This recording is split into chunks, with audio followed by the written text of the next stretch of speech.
Hello, everybody. It's Dave Neal, stand-up comic and host of the Rush Hour podcast. In this video, we're going to discuss the broken healthcare system, but in a way that we can actually affect change, specifically for one of our audience members.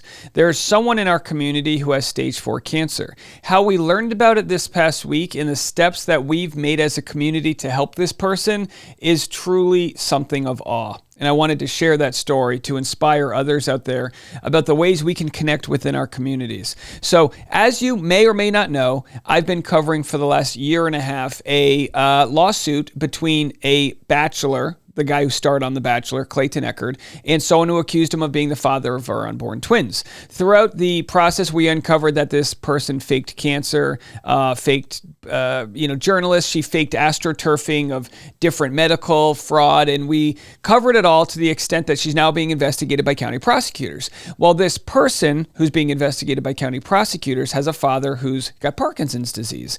The father is raising money for his illness, and he's raised over $100,000. And look, I don't have much to say about that family other than a lot of people are up in arms over the fundraiser because they think the money is going to be used as a criminal defense fund for Laura Owens, the person who's being investigated by county prosecutors. That's not the purpose of this story. The purpose of this story is when this GoFundMe was launched by this family, where they didn't talk about the guy's gambling problems and how the family's been, how she's been under investigation. When this was launched, we had a member of our own community named Jill who reached out and was so frustrated that somebody who has a little bit of fame can get 6 figures raised like that. And not just that there's people that are charitable raising money for them, but that they get all of the newspapers to write about them and make a whole big deal out of it. And how sad it is that we live in a country where your livelihood, it has a greater chance at survival if you have the platform that will attract the donors that can help you out. It's really sad that we live in that kind of a country where GoFundMe has become the sort of only protection we have against the crazy medical bills. Well, I have good news and I have very tragic news to share since my last conversation with Jill. First, here's a 1-minute clip of that conversation just from a couple days ago. We brought Jill on. She has stage 4 cancer. Here's what we had to say. Stage 4, they don't recommend surgery because basically it's for peace of mind only, they tell you. I've been to like 10 doctors. And so once it spreads past the breast, they say it won't help you. So the surgery is to try to encapsulate it and it hasn't spread yet. And for your case, it's exactly. And so, so I'm just doing immunotherapy and it actually has been great. I've been responding to it really well. I still have a little cancer in my breast, but it's very hard to just mentally walk around with cancer in you, but that's what they tell me to do. And so she talks about her daughter. She has a 6-year-old daughter in a GoFundMe.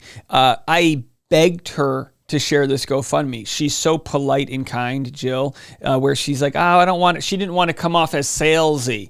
Well, sadly, this is the best shot she has to get the money needed to be able to make critical decisions for her care and to help out her family. What a beautiful family. So Jill, as she spoke to me, was a D1 athlete. She went to school on a scholarship to play tennis. She did everything right, and still is now burdened with these crazy costs. Well, I come to you with good news and bad news.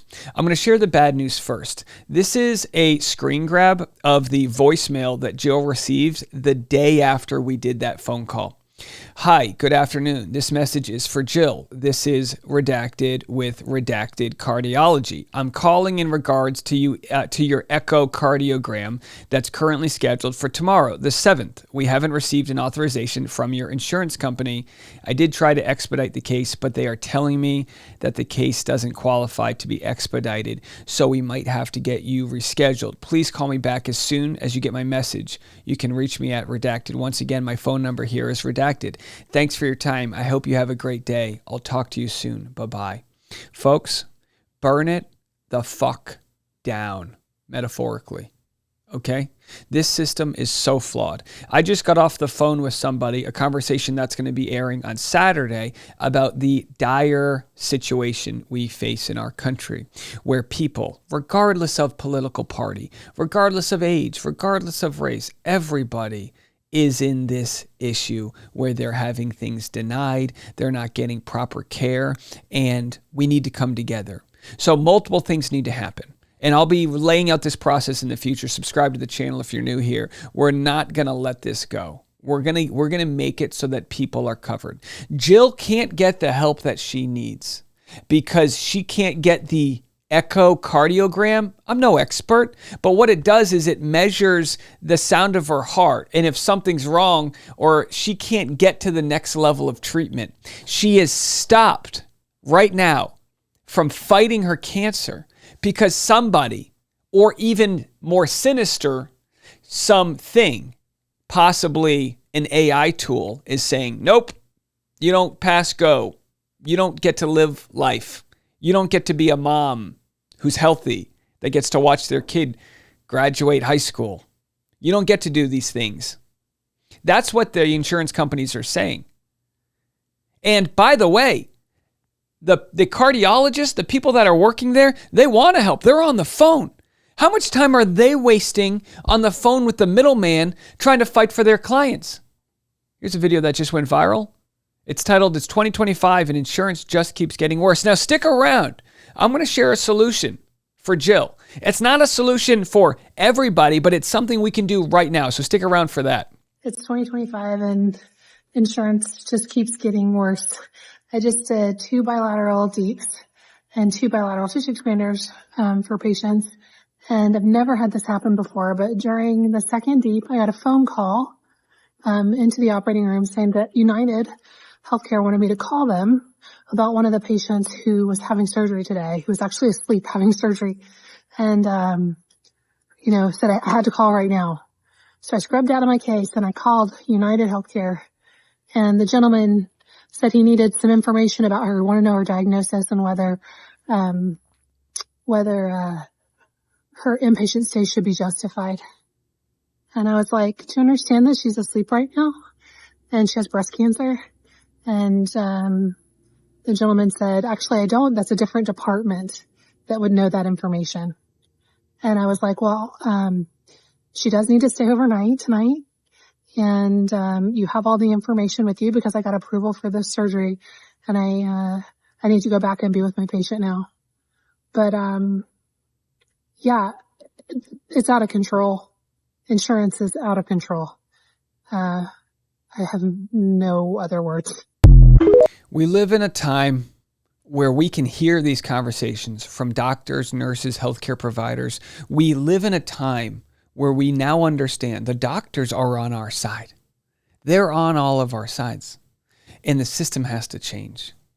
They want change. They're not getting to do what they signed up for. These are people with the personality types that are helpful. They want to help.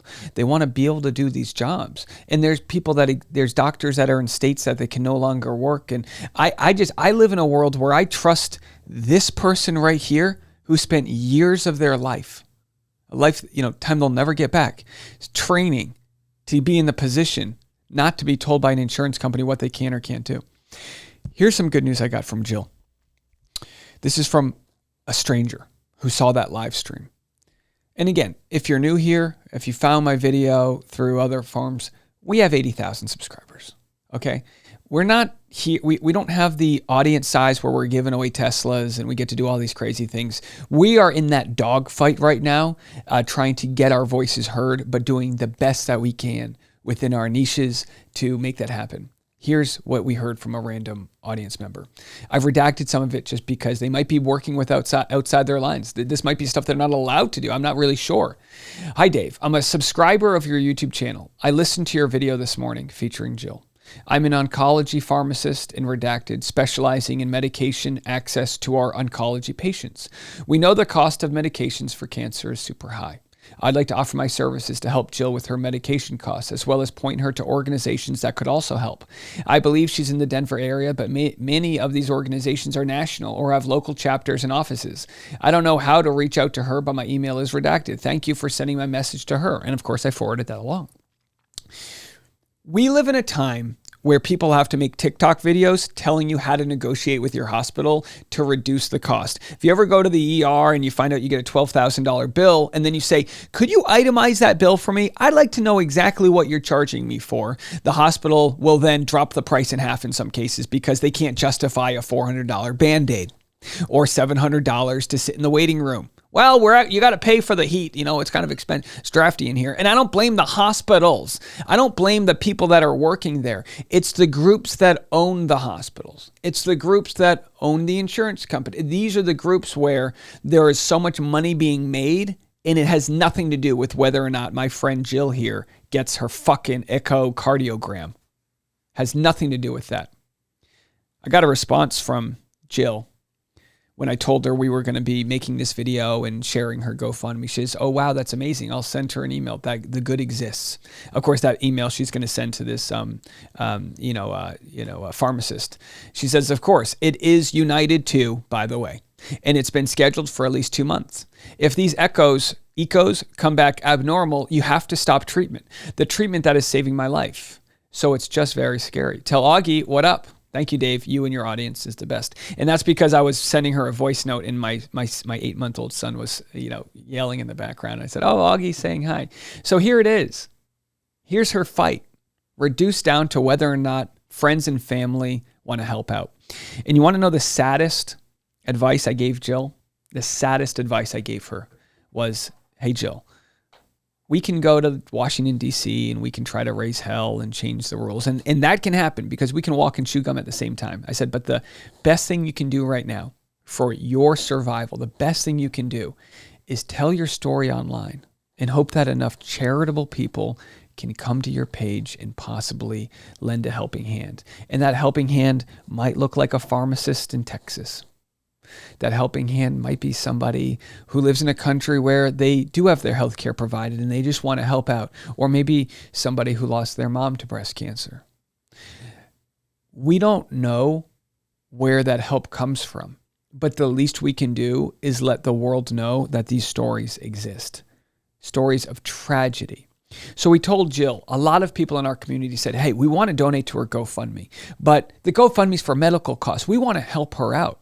You just had Christmas. You got this beautiful daughter. How can we just buy her a toy or a pizza party or whatnot?" And I said, "Jill, you got to put together an Amazon wish list. You got to give people the chance to help you out." Here's her response. "I got a few messages asking for this wish list, so I decided to do one. I tried to be very intentional and commented on each gift why it would be helpful. I didn't put a gift for Ruby on the list because we had just had Christmas. I just wanted every item to be connected to my cancer and didn't feel comfortable adding toys, especially when everything that I have already goes to her. I really appreciate you, Dave, and would love to work with you somehow to be an advocate or agent for change. I was a pretty successful tennis player and coach. I was an NCAA Division I Coach of the Year at Temple University, and I just feel I have a compelling story that would resonate with people. By the way, tennis is a wealthy sport, but I was always a scholarship kid since the age of 6. I attended IMG Academy on a full scholarship that Mike Wallace from 60 Minutes actually paid for. He saw me hitting with my dad and sponsored me. I just want to make that clear because people hear tennis and think I must have been well off. It's similar to equestrian, but maybe not as much. I wasn't, and I was reminded daily that if I didn't win, I would be sent home. It was a very tough childhood." Here's her Amazon wish list. And you can see the items on here. A quarter zip top, because when you do the chemo, it's easier to access the, whatever. And she provides the reasons. And again, whether someone's a wealthy person and wants to donate to her GoFundMe, or maybe you want to follow her story as she continues to share it. I've got a link in this video to Jill's GoFundMe. I have a link in this video to Jill's Amazon wish list. Choose whichever you could donate to if you have the funds, or share it on your platforms, share it on Reddit, share it in any feel-good news communities, share it in any breast cancer communities. Anything you can do specifically to help right now is so greatly appreciated. I personally am encouraging Jill to tell her story on her own platform because I believe that if you tell your story, you're putting it out there, the chance for the world to see it. And when this GoFundMe was created for Ron Owens, this person whose daughter is being investigated, people said, "Why do they need it? Ron Owens was making $1 million a year. They had a $3 million home in San Francisco they sold. They own a horse farm in Florida, all these different things. Why? And Jill said, "I'll never have $60,000, let alone the money just to cover my basic needs." And I said, "Jill, that's not true in today's world. And again, with all due respect, as someone like Jill who's fighting for her life, with all due respect, I know she has bigger things to worry about. I said, tell your story. Tell it for yourself and tell it so that your daughter can see how brave you are. She wrote me, thank you, Dave. I appreciate this community so much. You have changed my life and Ruby's life. Picture, because she is so cute, attached. And I asked Jill, I said, can I share the photo? Because she had a photo of her daughter in her GoFundMe. And she sent me this just beautiful photo of her daughter. So help Jill out. Help her daughter out. Let's encourage Jill to tell her story. The world needs to hear it.